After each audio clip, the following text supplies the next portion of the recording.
Ya estamos. Muy bien. Entonces, habíamos organizado nuestro ciclo de vida de la SOTES a partir del requerimiento de una orden de trabajo de mantenimiento. Después seguía la generación de la orden de trabajo y ahí nos quedamos porque habíamos hablado de que dentro de la generación de la orden de trabajo pues se tenía que poner información que era importante, ¿no?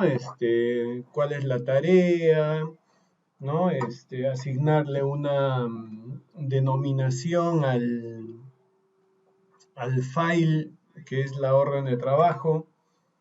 Entonces, muy bien, una vez que se ha generado la orden de trabajo con todo lo que se requiere, entonces lo que continúa es la asignación propia, ¿no? Y esta asignación es referida a justamente la selección de la persona o las personas, dependiendo de lo que se requiere ejecutar, ¿no? A nivel de responsables de la orden de trabajo, ¿no? Entonces, la asignación de la orden de trabajo, ¿no?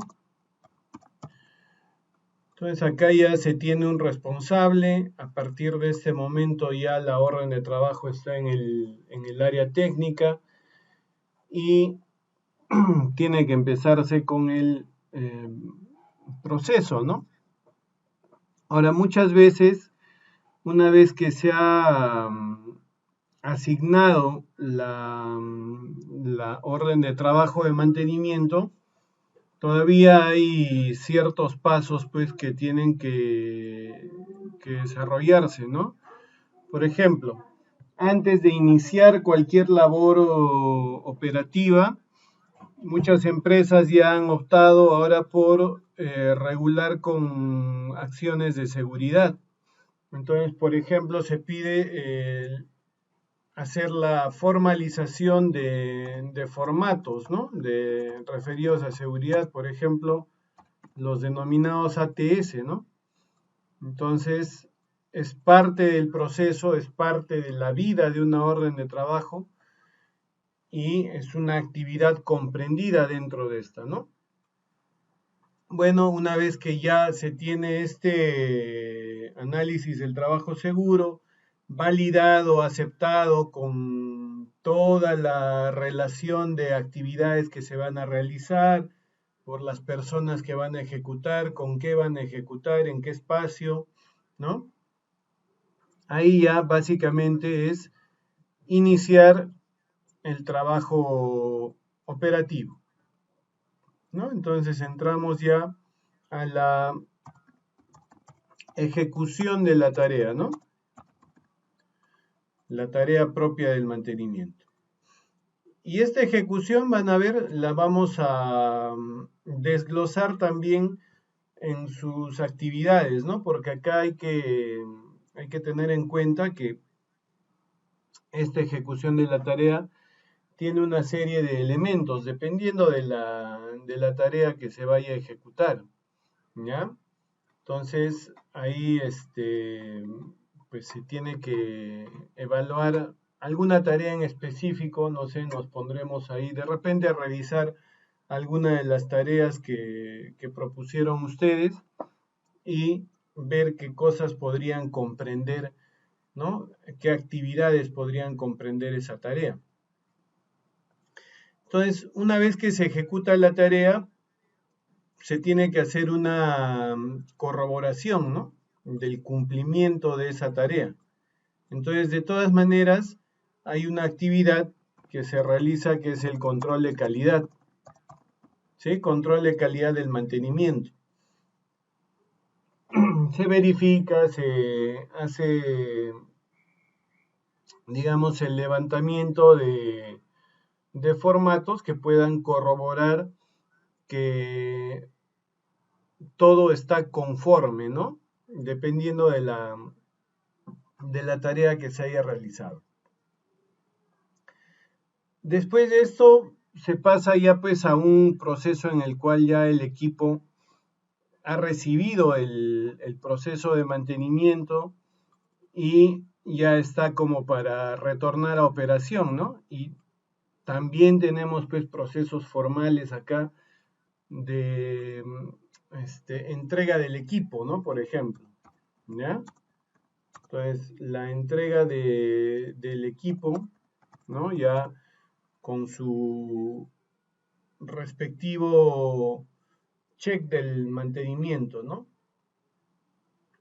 Y ahí, digamos, termina ciertamente el proceso de intervención con máquina, pero de ahí continúa todavía cierto proceso que podría llamarse ya trabajo de gabinete también, porque la OT sigue abierta, o sea, porque entregué el equipo, la OT no se cierra.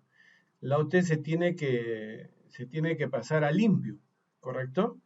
Entonces, acá, por ejemplo, me falta cierta información de evidencias, ¿no? Qué se hizo, cuáles fueron los procesos, ¿no?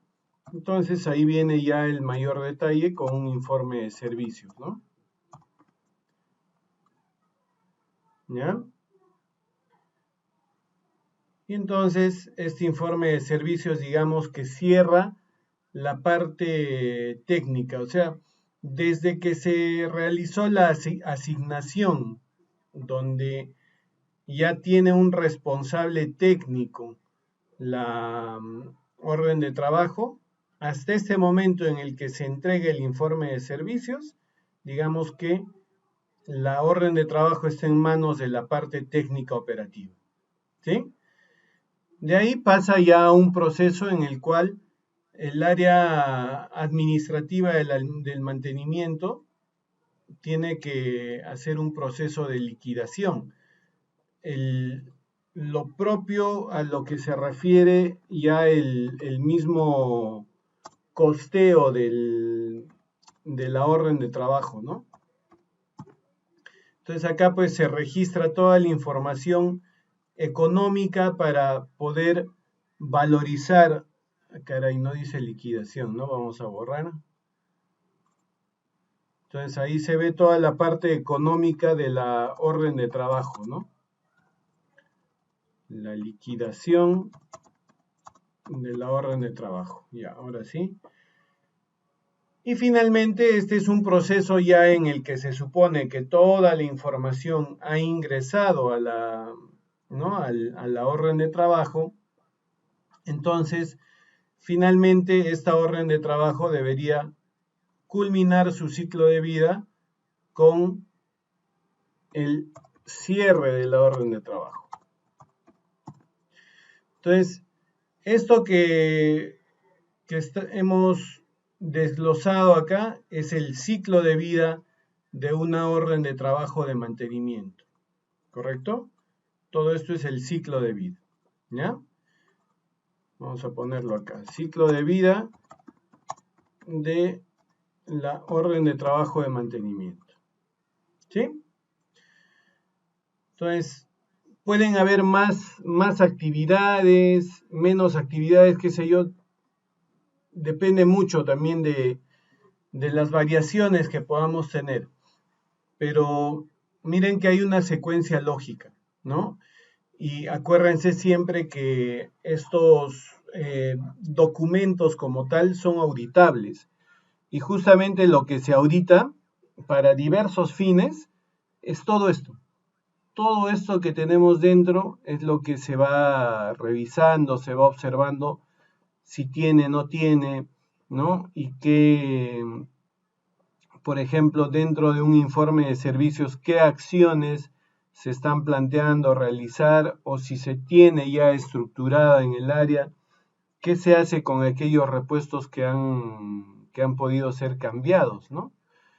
Entonces, esos procesos, por ejemplo, deben estar también claros y debería darse la indicación siempre en el informe de servicios de que se muestre la evidencia de dónde se están colocando, por ejemplo, aquellos repuestos que han sido extraídos y cambiados, para que el proceso de baja de estos elementos también pueda continuar, ¿no? O sea, se tiene que dar de baja de existencias que existan y que estén ubicadas en algún lugar donde se haya determinado que deban colocarse los repuestos fuera de servicio, ¿ya?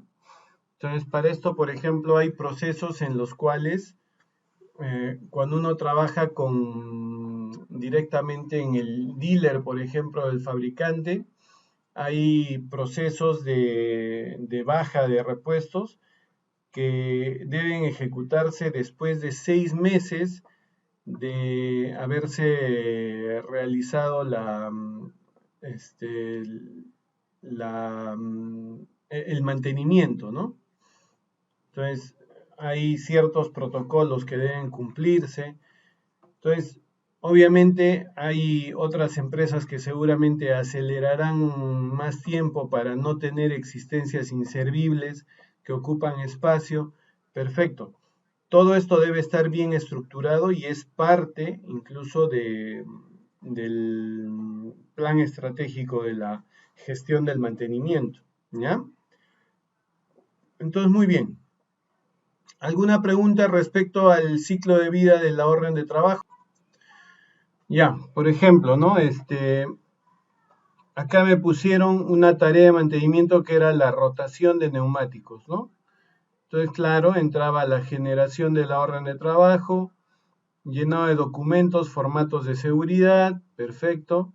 Y ahí entraba, miren, a un lavado del equipo. Se supone que ya no solamente se genera, ¿no? Sino acá deberíamos poner, por ejemplo, de repente generación y asignación, ¿no? Para que no es una sola actividad, pero para que digamos quede completa, porque si no, no podría llenar los documentos. Si solo se generó la orden de trabajo, quedaría ahí, pero hay que asignarla, tiene que haber un responsable. Entonces ese responsable es el que se encarga de todo lo que sigue, ¿no? Entonces ahí vamos avanzando, el lavado de equipo ya es una actividad operativa. Acá el taqueado del equipo, correcto, el desmontaje de los neumáticos, ¿no es cierto? De repente acá se tendría que hacer una verificación, ¿no es cierto?, de niveles de desgaste de los neumáticos, ¿ya? Más allá de los tiempos que se han puesto, para completar netamente las actividades, ¿no? Y una vez que se verifica, bueno, se cumple con hacer el montaje según la posición designada, ¿no? Montaje de neumáticos según posición, ¿no? ¿Ya? Y digamos, ahí terminan las actividades. Esto es parte de la ejecución. O sea, acá yo estoy en estas actividades operativas, estoy básicamente haciendo la ejecución de la tarea de la rotación de neumáticos. Entonces, esto hace que cumpla con esa tarea. Y luego de esto, entonces, regresando a la pizarra, yo tengo la ejecución de la tarea. Obviamente tiene que venir un proceso de control de calidad. Depende de cómo esté estructurado el proceso, ¿no? Antes, por ejemplo, lo que se tenía en empresas era que había digamos, un subárea del taller en el cual estaban los técnicos, digamos, de mayor experiencia y que justamente ellos eran los llamados a hacer el control de calidad. Pero en realidad ahora, con el tema de haber cerrado un poco las brechas en cuanto a las competencias que deberían tener los técnicos de mantenimiento, en realidad el control de calidad también se le deja responsable del equipo de mantenimiento, ¿no es cierto?, a quien ha sido asignada la orden de trabajo. Y claro, o sea, eso definitivamente es un manejo más idóneo de recursos, porque antes, con el tema del control de calidad, eran, qué sé yo, pues 3, 4 técnicos que teníamos ahí en esa área, y había un momento pues en que se daba la locura, ¿no? Porque habían varias tareas que habían finalizado y entonces ellos tenían que entrar ahí a verificar diversas tareas y demoraban muchas de las tareas en culminar su proceso, justamente por tener que esperar la disponibilidad de este personal. Y habían otros momentos en los que, días, por ejemplo, días en los que no había ninguna finalización de tarea y entonces ellos no tenían ninguna tarea programada para ese momento. Entonces, eh, se generaba cierta complicación respecto a mantener un área que no se verificaba del todo su productividad. Entonces, más bien, en un momento se decide dejar de lado esta área funcional, que se mantenga el proceso como tal, pero que sea verificado por la misma parte que está ejecutando la tarea de mantenimiento. ¿Ya? Entonces, estos aspectos, miren, nos ayudan a poder entender un poco la funcionabilidad o las trabas que podrían representar para poder, digamos, cumplir con los plazos y ser eficientes a nivel del área de mantenimiento. ¿Ya? Vamos a ver otra de las tareas, vamos a ver del grupo 2, la correctiva que ellos estaban viendo. Ahí está. Ellos dijeron un reemplazo de bolsa de suspensión del eje retráctil del lado derecho. ¿Ya? Ahí mejor aumentamos. Y esto se había dado porque se había detectado una falla de fuga de aire en la bolsa de suspensión. Obviamente del lado derecho, ¿no? Entonces entra, ¿no?, la generación del orden de trabajo, indicando la falla. Bueno, generar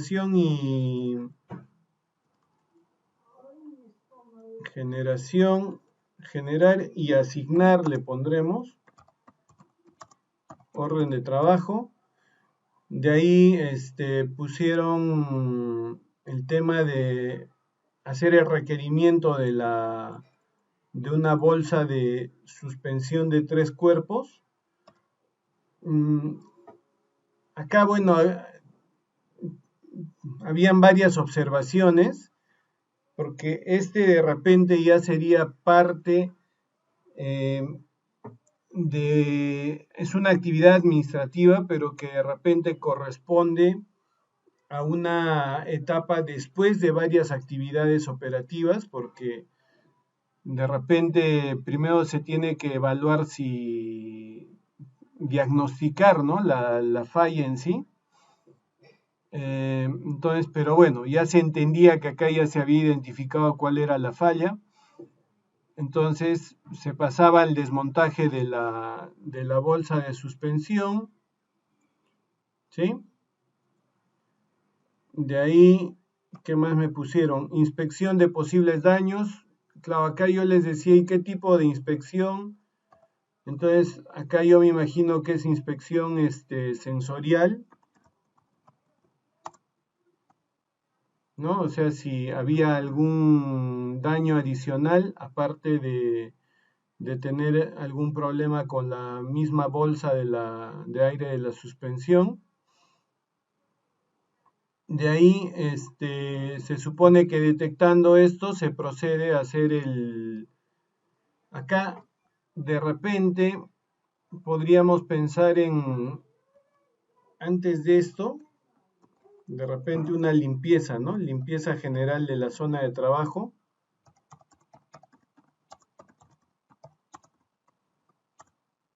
y con eso ya proceder a la inspección.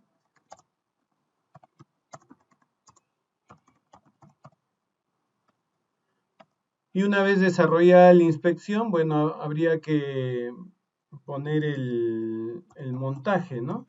Montaje de bolsa de aire o bolsa de suspensión, también pondremos así como está. Y finalmente una verificación, ¿no? de nuevas fugas, ¿no? Y ya está. Entonces, igual ahí tengo, digamos, la parte operativa. Nuevamente me está mostrando la parte de la generación de la ejecución de la tarea del mantenimiento dentro del ciclo de vida de la orden de trabajo. Ahí está nuevamente, ¿sí? Entonces, eso es lo que se tiene que ir detallando para que justamente se pueda formalizar también después los formatos necesarios y poder hacer una liquidación adecuada de la orden de trabajo, ¿ya? Entonces, todo esto está interrelacionado justamente con la gestión de los recursos que nosotros vamos a realizar para, digamos, culminar una tarea de mantenimiento y poder cumplir con toda la parte administrativa necesaria de la orden de trabajo del mantenimiento o de la tarea del mantenimiento en sí, ¿no? ¿Ya? Entonces, bueno, esos son los dos ejemplos que teníamos, ¿correcto? Y vamos a ver ahora un poco del ya el tema en sí de y cómo voy controlando entonces esos recursos, ¿no? Porque, claro, dentro de la ejecución hay que tener en cuenta que hay bastantes participantes, ¿no? En la ejecución de la tarea, pues participan, como ustedes han visto en cada actividad, participa la mano de obra, ¿no? Hay en muchas de las tareas, hay repuestos, ¿no? Hay insumos,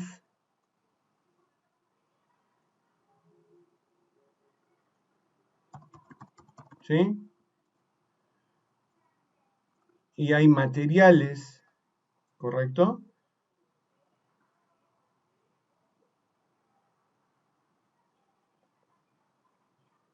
Ya, ahí. Entonces, materiales. Fuera de las herramientas, ¿no?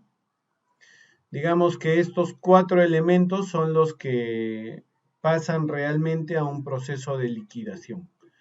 Son los 4 elementos externos a la tarea de mantenimiento que me generan un costo, ¿ya? En cambio, las herramientas son parte de la inversión que puede tener un área de mantenimiento como tal. Todo lo que son herramientas, equipos, todo eso es parte de la inversión que puede tener, ¿ya? Y obviamente esos también condicionan los tiempos de la ejecución del mantenimiento, definitivamente. Pero justamente eso también es parte de tener un buen manejo respecto a la mano de obra que nosotros tenemos para que realmente se pueda establecer todo lo que se necesita a nivel de equipamiento, a nivel de herramientas, para poder dar y brindar el servicio más óptimo, ¿no? A nivel del mantenimiento. Entonces vamos a ir hablando de cada uno de estos. Lo primero tendría que ser la mano de obra, ¿no? la mano de obra que puede ser tanto interna como externa, dependiendo de la situación. Entonces, la mano de obra. Acá hay varias cositas importantes. Antes de ver en sí el detalle del proceso de control, dentro de la mano de obra, obviamente, como esta mano de obra interactúa en el proceso o en la fase de asignación de la orden de trabajo, definitivamente acá lo que se tiene que observar pues en una asignación es que se esté manejando de acuerdo a la expertise, el nivel de formación de los técnicos de mantenimiento, ¿no? Eso es muy importante porque a veces, pues, todavía se mantiene en cierta medida, ¿no? Que hay técnicos especialistas, netamente motoristas, otros netamente hidráulicos, otros netamente eléctricos, ¿no? Y entonces, de repente yo termino asignando una tarea que es mecánica a un especialista eléctrico, ¿no? Entonces, claro, definitivamente lo que se quiere ahora de la mano de obra es que sean multifuncionales. Y de hecho ya hay entidades de formación que brindan ese nivel de competencias en los técnicos. Pero no es el grueso de la parte técnica que tenemos todavía, ¿no? Entonces, eso es muy importante. El nivel de la especialidad, vamos a poner, ¿no? Especialidad. Es un dato muy importante a tomar en cuenta en el proceso de asignación. No, no se vaya a asignar una tarea que no puede ejecutar y entonces simplemente tenemos una actividad o una tarea que no se va a poder ejecutar, ¿no es cierto? Hasta que tenga a alguien que pueda ver esa tarea, ¿no? ¿Ya? Entonces, la especialidad. Ahora, acá también, de todas maneras, otro aspecto importante también es la experiencia misma, ¿no? Y sobre todo donde más me apunta el tema de la experiencia es en la detección de fallas. Ahí es digamos, el mayor condicional. Claro, ya es gente que tiene ya conocimiento de los equipos, que ha visto varias veces averías y que ya puede reconocer de cierta avería, por ejemplo, cuál es el elemento que es el que me está generando ese problema. Entonces, definitivamente eso me ayuda muchísimo porque me disminuye los tiempos de ejecución de la tarea. Y eso es algo muy importante porque estoy de esa manera brindando disponibilidad, ¿no? ¿Ya? Ahora, no solamente es importante la experiencia, sino también el tema del conocimiento mismo, ¿no? O sea, la capacitación. Entonces, tengo técnicos, pues, que, bueno, sí pueden tener mucha experiencia, pero en los nuevos equipos que están saliendo no están muy familiarizados con ellos porque muchas veces pasa que tengo gente que es un poco reacia a entrenarse, a capacitarse y piensan que la experiencia lo va a hacer todo, ¿no? Lo cual muchas veces puede ser un tema adverso, ¿sí? Entonces, esto es, por ejemplo, muy interesante poder generar más o menos acá un balance entre estos dos y particularmente si yo le pongo peso a esto, a estos dos factores y estos dos hacen un 100%. Entonces, hay cierta preferencia que tienen las empresas de darle un mayor peso al tema de la capacitación, ¿sí? Y un menor peso al tema de la experiencia. Más o menos así, 60-40. Claro, hay diferencias, ¿no? Pero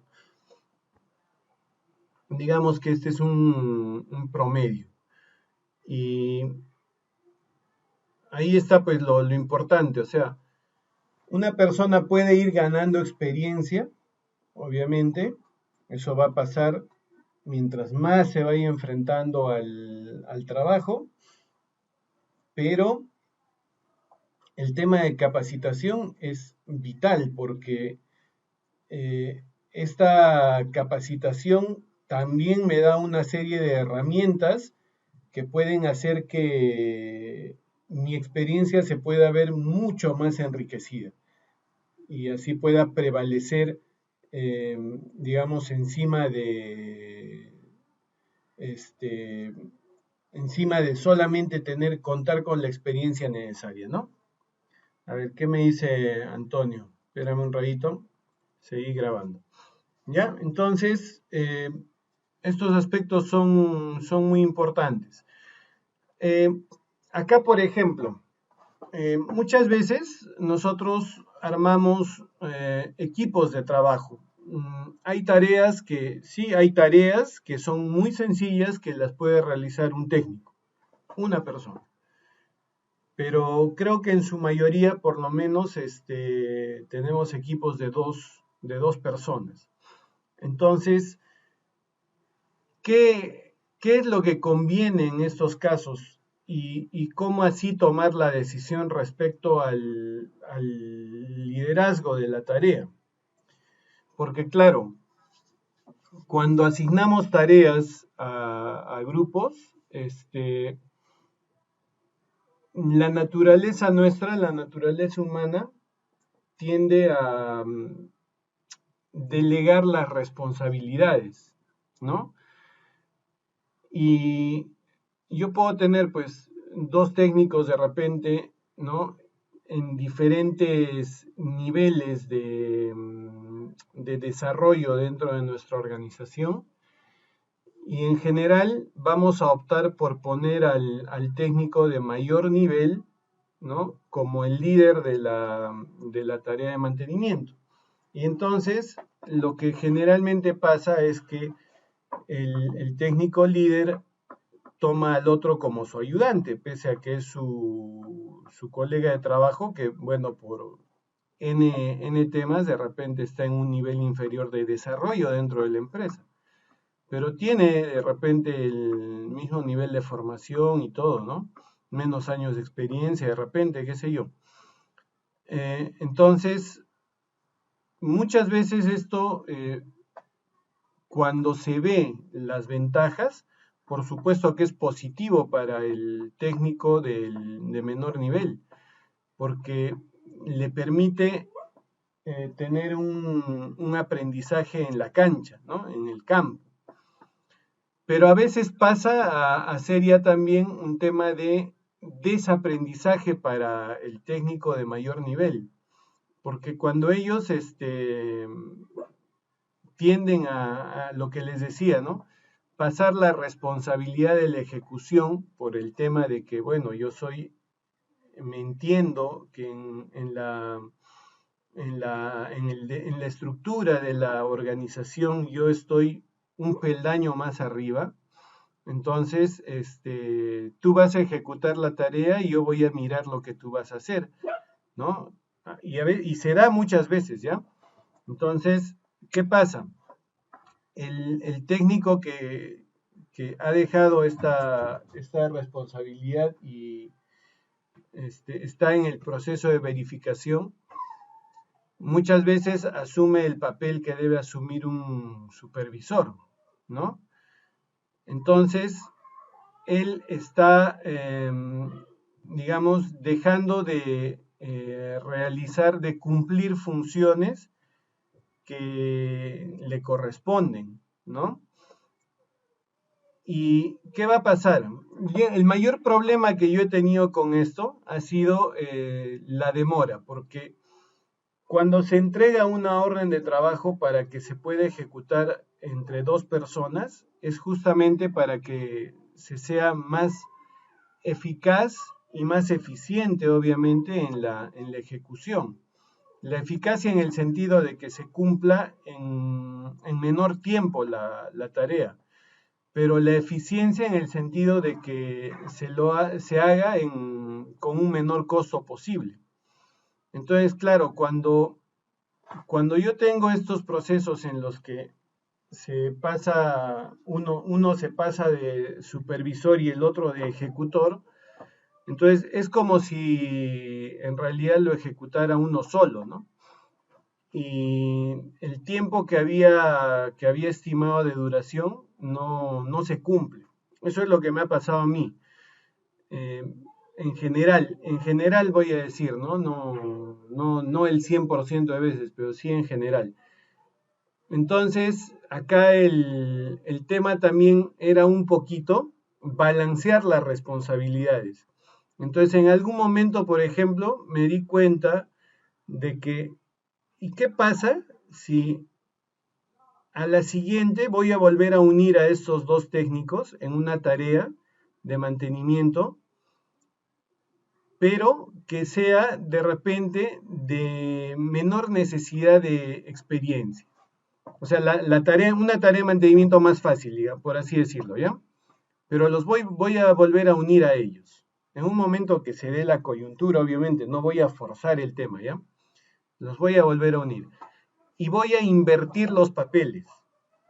O sea, al técnico que le otorgué el liderazgo esa vez de la tarea, ahora ya no le voy a dar el liderazgo. Y se la voy a dar al otro. Y entonces, como que ahora los papeles se invertían, pero como siempre pesa un poco el tema de estos niveles, el técnico de menor nivel que asumía el liderazgo no hacía lo mismo que hacía el otro de dejarlo trabajando y asumir un rol de supervisión. No, más bien él optaba por consultar cómo podían iniciar con la ejecución de la tarea, pedir opinión, ¿no? Para, para poder, digamos, tener una ejecución de la tarea más concertada. Entonces, lo que se terminaba teniendo era el cumplimiento de la tarea en el tiempo adecuado, ¿sí? Y obviamente con un menor costo. ¿Por qué? Porque de todas maneras, el técnico de mayor nivel también cumplía el rol este, como de supervisor, pero como sabía que el otro estaba a cargo, era más una supervisión para poder justamente mostrar o sea, siempre hay el tema de querer mostrar que las decisiones que se toman en la parte administrativa son un tanto equivocadas. Entonces, intentaban de todas maneras mostrar que se había tomado una mala decisión y que se había gastado, qué sé yo, más aceite, digamos, ¿no? Pero el otro, o sea, también estaba consciente de lo que estaba haciendo. Entonces había un rol de supervisión de ambos. No sé si me estoy dejando entender con el ejemplo que les estoy dando, ¿ya?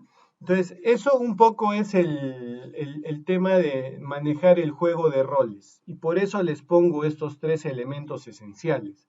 Eso es lo que tenemos que balancear, ¿ya? Y eso es decisión en realidad pues de la parte táctica, ¿no? O sea, la parte táctica define cómo se debe ejecutar la tarea.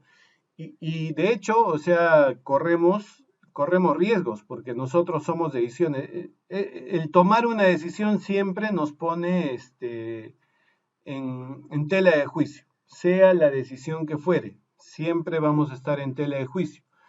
¿Ya? Entonces, particularmente para mí lo importante de mencionar acá es el tomar en cuenta el balance de estos tres aspectos respecto a la mano de obra. ¿Ya? No sé si me dejé.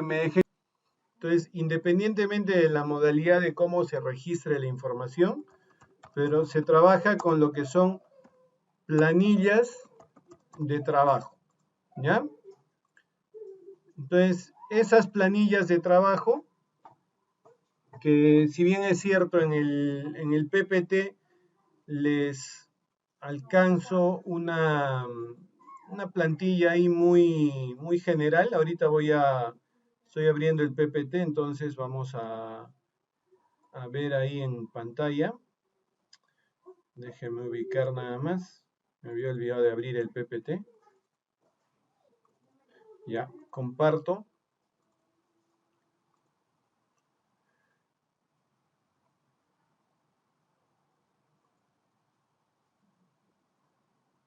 Está bastante general ya, pero vamos a sobre todo hablar un poquito de cada uno de los elementos, ¿no?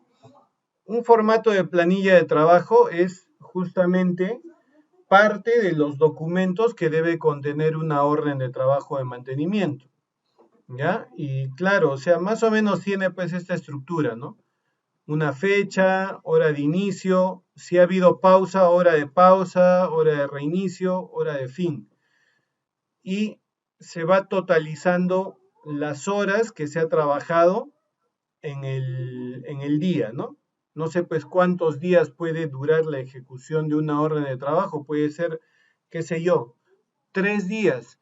Ah, ya, perfecto. Entonces, día 1 su fecha, día 2 su fecha, día 3 su fecha. El día 1, ¿a qué hora empezó? ¿Hubo pausa? Sí. ¿A qué hora fue la pausa? ¿A qué hora reinició? ¿A qué hora terminó en ese día? Entonces, en total, ¿cuántas horas se han tenido de trabajo? Estos documentos de planilla de trabajo no es que se lleve una sola planilla por equipo de trabajo. Si yo asigno a 2 técnicos de mantenimiento, cada técnico de mantenimiento tiene su propia planilla de trabajo. ¿Ya? Entonces, miren, más o menos para ir hablando un poquito en sí de los elementos que conforman la planilla de trabajo, vamos a jalar nomás esto a un Excel y vamos a aumentar, porque definitivamente encima de la planilla de trabajo también hay información que se debe colocar, ¿ya? Entonces déjenme llevarme nada más esto y vamos a completar ahí cierta información, así como ejemplo, nada más, ¿ya? A ver, déjenme darle un pequeño formato rápido y ya está. Entonces, acá importante, miren, si este es el formato de la planilla de trabajo, obviamente que tiene más filas porque de repente la tarea dura, no sé, pues más días. Entonces, en general, por ejemplo, ¿qué deberíamos tener? Nombre del técnico, ¿sí? De repente, si se requiere también código de trabajador, ¿correcto? Pero además, otra cosa importante, el número de orden de trabajo de mantenimiento. Sí o sí debemos tener toda esta información porque acuérdense que un asistente administrativo de mantenimiento en el día puede recibir 4, 5 planillas de trabajo y si no tiene el número de orden de trabajo, entonces va a ingresar a cualquiera y finalmente la información se convierte en cualquier cosa.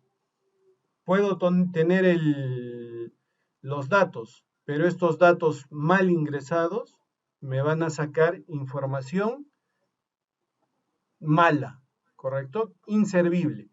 Entonces, ahí hay que tener cuidado, por eso que se debe tener estos elementos. ¿Ya?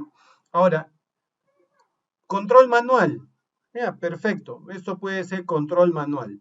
¿Sí? Hay, por ejemplo, ahora en la industria se trabaja mucho con este tipo de codificación,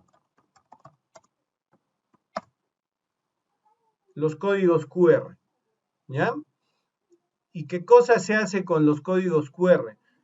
Ya la gran mayoría de personas tenemos los smartphones y los smartphones tienen justamente lectores de códigos QR. Entonces, ¿qué se hace? Ahora se está codificando todos los elementos que tenemos, incluso ambientes, ¿ya? Entonces, miren,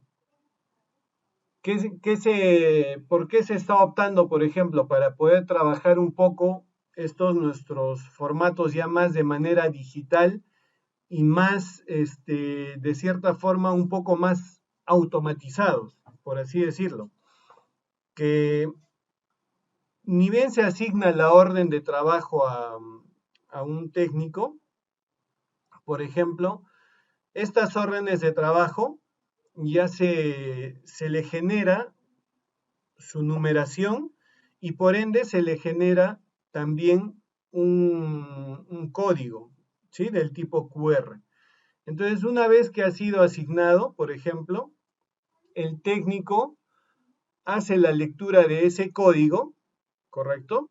En el lugar que le corresponda, donde haya sido dada la asignación. Y entonces eso me va a reportar acá, por ejemplo, la fecha, ¿no? Hoy día que estamos, estoy medio perdido con las fechas ya. Hoy día que estamos 1 de febrero, por ejemplo, del 2021, ¿ya? ¿Y a qué hora me asignaron la orden de trabajo? Justo hice la lectura de ese código y fue a las 9 de la mañana, ¿ya? Ya empezó a correr el tiempo. Yo ya tengo asignada esa orden de trabajo. Entonces seguramente voy a estar generando las actividades que ya hemos visto hace un rato, ¿no es cierto? Y de ahí vendrá pues mi hora de refrigerio, ¿ya? Entonces, ¿qué han optado, por ejemplo? Han optado por ponerle código QR a los equipos. Y entonces también el técnico se acerca al equipo, hace la lectura de ese código QR del equipo y muy bien, ya me está mandando ese dato a qué hora se está haciendo la lectura. ¿Sí? Entonces, yo ya un poco que evito el tema de que mientras se ejecuta la tarea, el técnico esté agarrando papelería y que sabemos además que muchas veces estos documentos ni siquiera son llenados en el momento, sino se dejan de lado y de ahí de memoria se está consolidando la información una vez que se termina el día, ¿no? Entonces, para evitar eso, miren, más fácil, ¿no? El código QR, tu smartphone, pum, lectura, ¿ya? Y ese ya estaría dándome una información de pausa, ¿correcto? Hay otras formas también. ¿Qué cosa hacen, por ejemplo? El, en, en los cafetines, por ejemplo, que tienen las empresas dentro de sus organizaciones, también les ponen en los ingresos códigos QR. Y entonces la persona va y, perdón, lee el código QR del cafetín y entonces como se está haciendo seguimiento a la persona, ¡pum!, llega la información del día, ¿no es cierto?, de que está entrando al cafetín. Entonces, obviamente, yo ya ahí estoy asumiendo que esa es la hora de la pausa, ¿correcto? De repente con un pequeño desfase de minutos, porque hace minutos dejó el equipo, se fue a asear, qué sé yo, para poder dirigirse hacia el comedor. Pero digamos que son tiempos que ya más o menos los conocemos como tiempos muertos dentro de estos procesos. ¿Ya? Entonces miren, cómo se está trabajando ahí. Entonces después viene reinicio. Igual, ya, pum, lectura del código QR de la máquina, ¿sí? Entonces ya, leo el código QR y ya está. Hora de reinicio, ¿correcto? Continúa la actividad y, no sé, pues cierro el día a las 5 de la tarde y una nueva lectura del código QR del equipo, ¿sí? Y son las 5 p.m. Ya, ahí está, del día primero, ¿correcto? Entonces, de 9 a 12, 3 horas y más las 4 horas de 1 a 5, entonces 7 horas en ese día. Imagínense que la tarea no haya sido culminada. Al día siguiente va a continuar. Entonces, 2 de febrero, ¿no es cierto? Van a recibir su charla de seguridad, ¿correcto? Su charla ahí de 5 minutos que a veces se alarga a 15 minutos, ¿ya? Entonces, hace su lectura de la máquina, ¿sí? Nuevamente su pausa, ¿correcto? ¿Ya? Y ahí está, ¿no? Entonces, ya tengo 8 horas 40 minutos, ¿no es cierto? Entonces, ya saben, 40 entre 60 son 0.67, entonces 7.67 horas. Y así, eso es lo que se va llevando control, ¿no es cierto?, a nivel de estas planillas. Entonces, esto es fundamental y miren, lo que realmente después se necesita es esta información, el total de las horas, ¿sí? Total de las horas de este técnico con el nombre tal, código tal, porque después cuando haga la liquidación yo sé que este técnico tiene una valorización por hora y yo sé que en esta orden de trabajo XXX ha trabajado tantas horas, entonces su mano de obra me costó tantos soles, tantos dólares, ¿correcto? Y lo mismo va a ser en el caso de otros técnicos que estén asociados a esta orden de trabajo de mantenimiento. ¿Ya? El objetivo principal de este es poderme dar la información de las horas de trabajo, ¿no?, del personal. ¿Ya? Horas de trabajo de personal en una orden de trabajo de mantenimiento. Eso es básicamente lo que quiero tener con la planilla de trabajo, ¿ya? Entonces eso es a nivel de la mano de obra. Ahora, acordémonos nosotros que también parte de los datos que tenemos en la ejecución de tareas, aparte de la mano de obra, también son los consumibles, los repuestos, insumos, materiales, ¿no? Entonces, claro, todo esto se fundamenta en lo que son los requerimientos, o sea, el,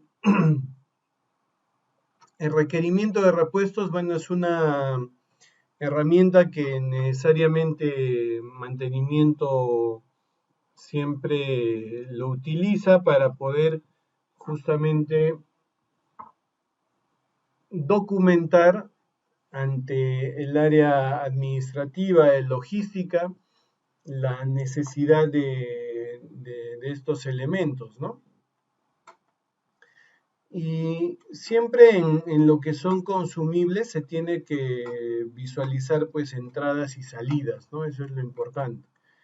Entonces, justamente a nivel de lo que son estos tres elementos, se trabaja con lo que básicamente son listas de repuestos, materiales, insumos, ¿ya? Entonces, los puedo juntar en uno solo, ¿ya? Entonces, los repuestos, los materiales, los insumos, una sola herramienta, ¿no? Que se denomina la lista o las listas de todos estos elementos, ¿ya?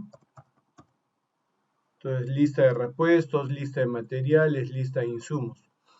Y siempre esto, por ejemplo, se termina, digamos, cerrando el círculo de la salida dentro del informe de servicios.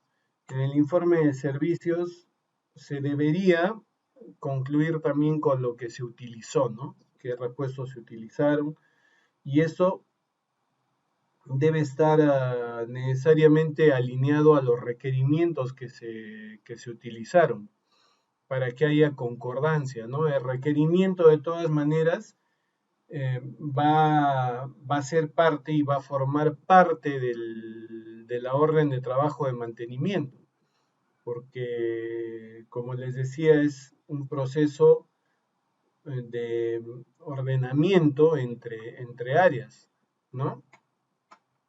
Un área de logística pues no va a entregar materiales si es que no hay una aprobación de una necesidad, justamente eso es el requerimiento. Entonces, estas listas de repuestos básicamente ya es la consolidación de esa información. Entonces, acá también voy a abrir un ratito el PPT, comparto.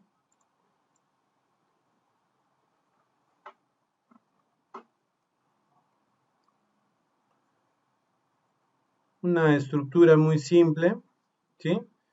De lo que son las listas, los reportes de uso de repuestos, insumos y materiales, ¿no? Con un número de parte, una descripción, una cantidad y una unidad, ¿ya? Entonces, no necesariamente en todos voy a tener número de parte, porque el material, por ejemplo, no tiene un número de parte como tal, como sí lo tienen los repuestos, ¿no es cierto? Entonces, yo puedo tener ahí digamos, esa estructura básica.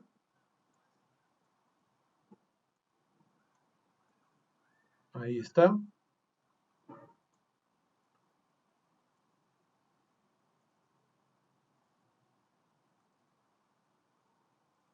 Y claro, acá la consolidación es importante, pues.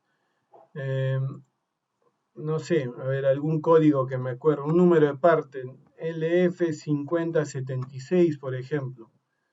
Es un filtro, no me acuerdo de qué, ¿ya? Pero es un elemento filtrante, por ejemplo. Entonces, filtro, no sé, no estoy seguro, pero voy a poner, por poner nada más, ¿ya? Filtro de combustible, digamos, ¿ya? Aunque no, por el F debe ser aceite, ¿no? Filtro de aceite, ¿ya? Entonces, ¿qué cantidad se ha utilizado? Obviamente la cantidad de unidades que pueda tener, ¿no? No sé, pues una máquina que utiliza dos, ¿sí? Unidad, acá estamos hablando de pieza, ¿no? ¿Ya? Ese es un repuesto. El repuesto es una parte componente del equipo, ¿correcto? Ahora, podría tener de repente insumo. Insumo, por ejemplo, no necesariamente va a tener número de parte, ¿sí? Pero sí podría tener un código interno del almacén de repuestos, ¿correcto? Entonces, no sé, pues su código interno, voy a poner así, ¿ya? XXXX. Aceite de motor, ¿correcto? 15W40, por ejemplo, ¿no? Es un insumo.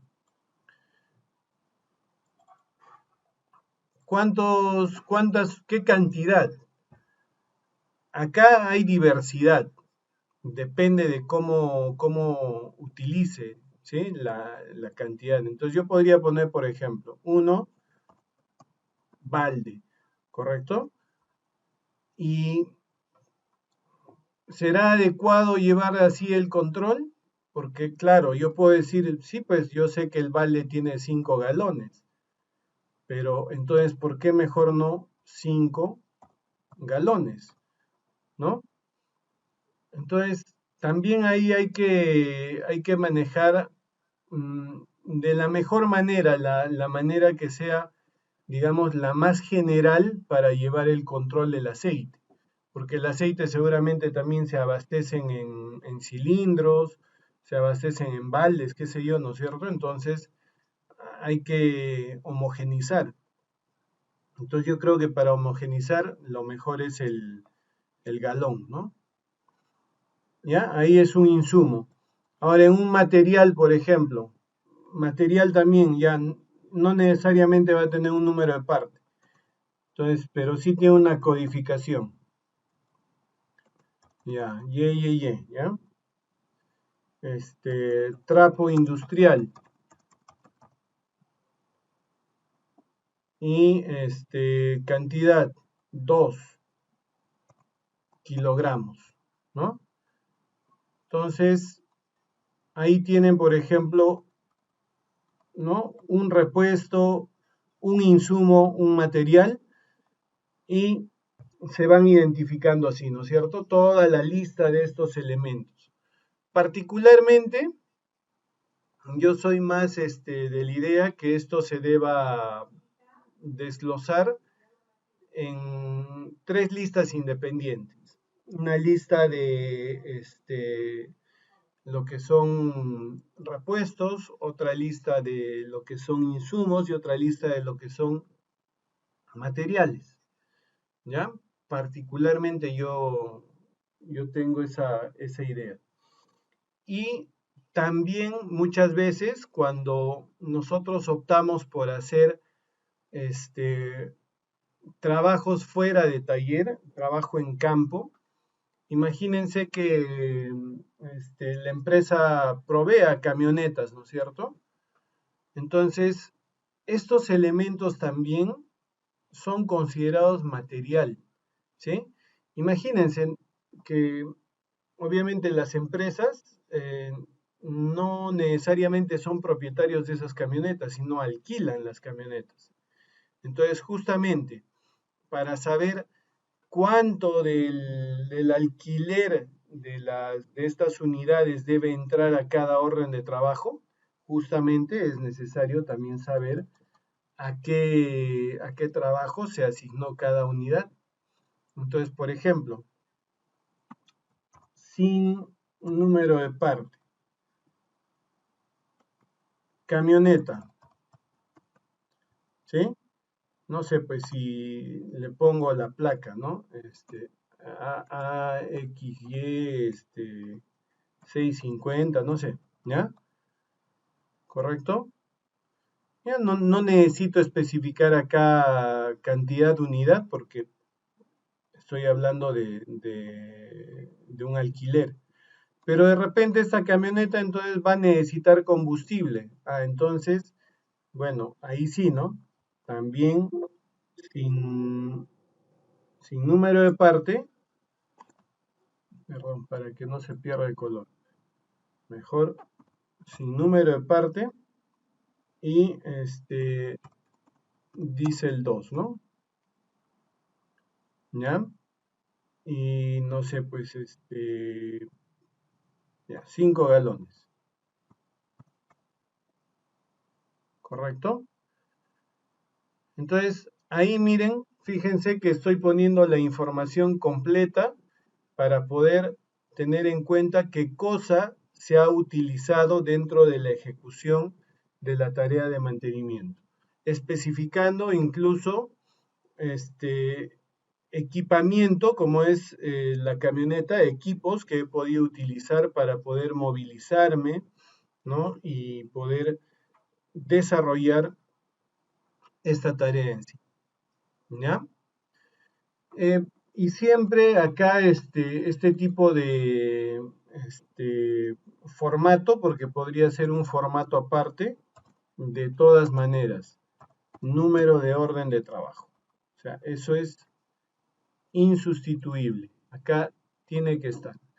Si yo ya sé que es un número de orden XXX, entonces yo ya sé que esa orden de trabajo está alineada al mantenimiento de un cargador frontal, de un camión, ¿correcto? La orden de trabajo del mantenimiento es el gran identificador acá que me va a favorecer y me va a alinear con respecto a la máquina que estoy haciendo el trabajo. ¿Ya? Preguntas, algo que me quieran reiniciar. Ya, ahora sí. Entonces les decía que en herramientas, en equipamiento, por ejemplo, se estila más el código. ¿Y qué se está estilando ahora? Generar códigos grabados, ¿sí? En los distintos elementos que podemos tener a nivel de herramientas y equipo. Códigos grabados en alto relieve, perdón, en bajo relieve, que se realizan en las herramientas metálicas. Y estos códigos, por ejemplo, cómo está avanzando ahorita la tecnología, que lo que se hace es, se tiene unos escáneres específicos para ese tipo de codificación. Y entonces, de todas maneras, por ejemplo, en cajas de herramienta que podríamos tener, se hace una lectura a la caja de herramienta y esa caja de herramienta también aparte cuenta seguramente con un código QR y ese código QR me dice todo lo que tiene esa herramienta, la lista de herramientas que puede tener esa caja. Y dentro de esa caja están las herramientas y cada una con su codificación. Entonces, ahí, por ejemplo, cuando se extrae elementos, se va haciendo la lectura. Y eso me va dando la información de lo que se está utilizando, ¿correcto?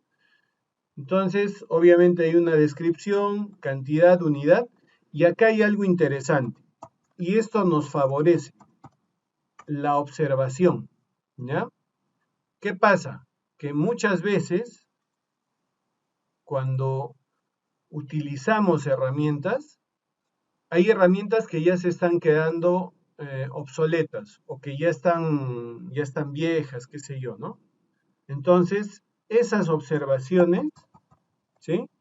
Son importantísimas en este aspecto para que justamente se pueda cumplir con realizar ¿cómo se denomina? La renovación de las herramientas.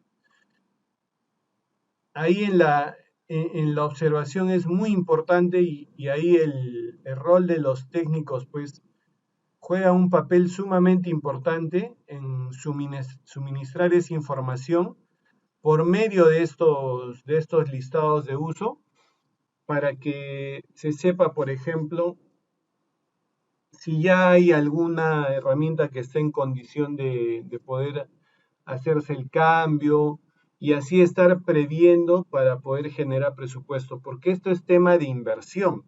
O sea, el tema de herramientas no es en sí un costeo propio del mantenimiento, no es un gasto simplemente, sino es una inversión porque justamente se requieren para poder iniciar con la realización de trabajos.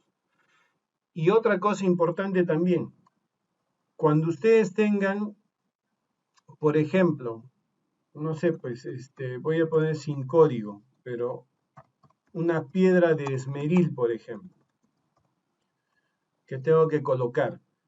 No vayan a confundir y colocar esta piedra de esmeril dentro de lo que es algún consumible. Esta piedra de esmeril va propiamente en lo que es la herramienta, el equipamiento, ¿sí? Una, no sé, pues pieza, ¿no?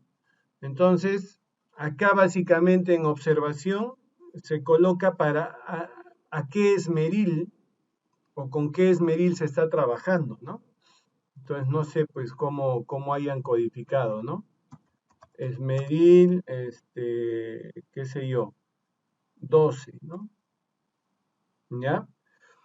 Entonces, esto, por ejemplo, es muy interesante porque yo también voy viendo el tema del uso de estos equipamientos y cómo se está dosificando y si estamos también siendo eficientes en utilizar todos o estamos saturando solamente algunos y así reabasteciendo elementos y no estamos llegando a ser tan eficientes en el control de estos gastos, ¿no?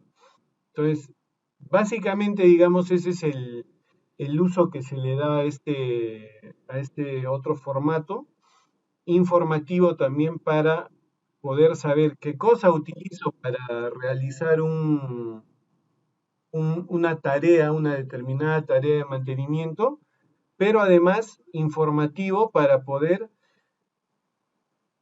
prever el tema de renovación de herramientas. ¿Ya? Eso es, digamos, lo importante. ¿Sí? Interesante poder trabajar con una especie de relación, ¿no? de servicios, ¿no? ¿Ya?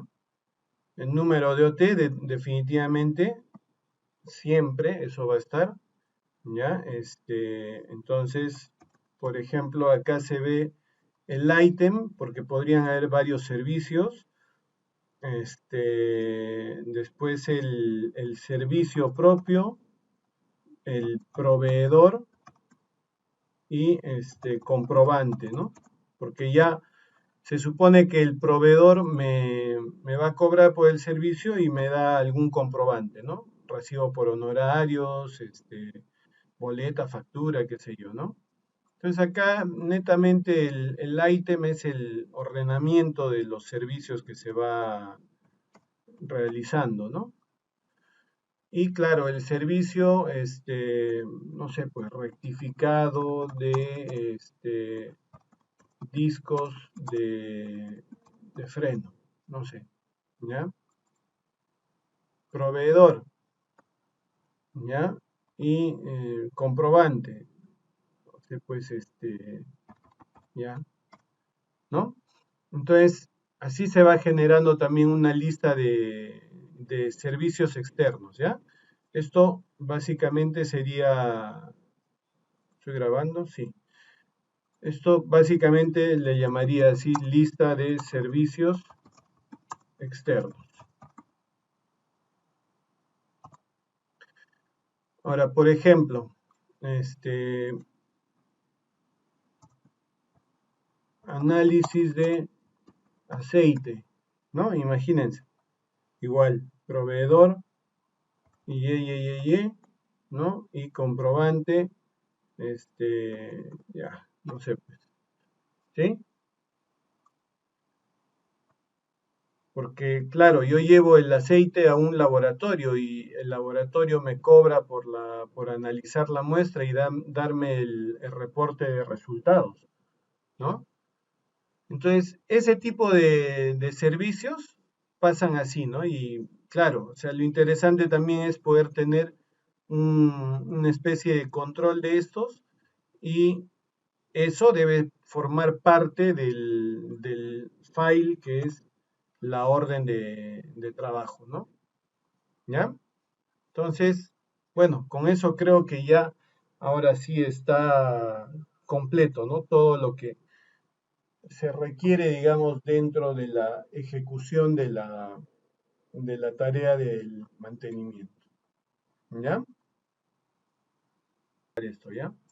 Previa a esa ejecución del mantenimiento en sí, me parece que hay un proceso de verificación que, por ejemplo, le llamo checklist de entrada, ¿no?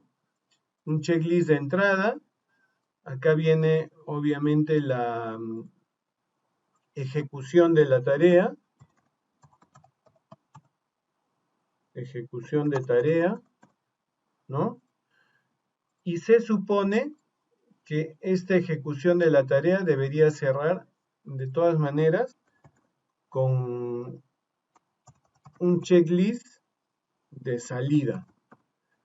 Y así, justamente, comprobar que si había algún problema en el checklist de entrada, eh, ya no exista, ¿no es cierto?, este mismo problema en el checklist de salida, ¿ya?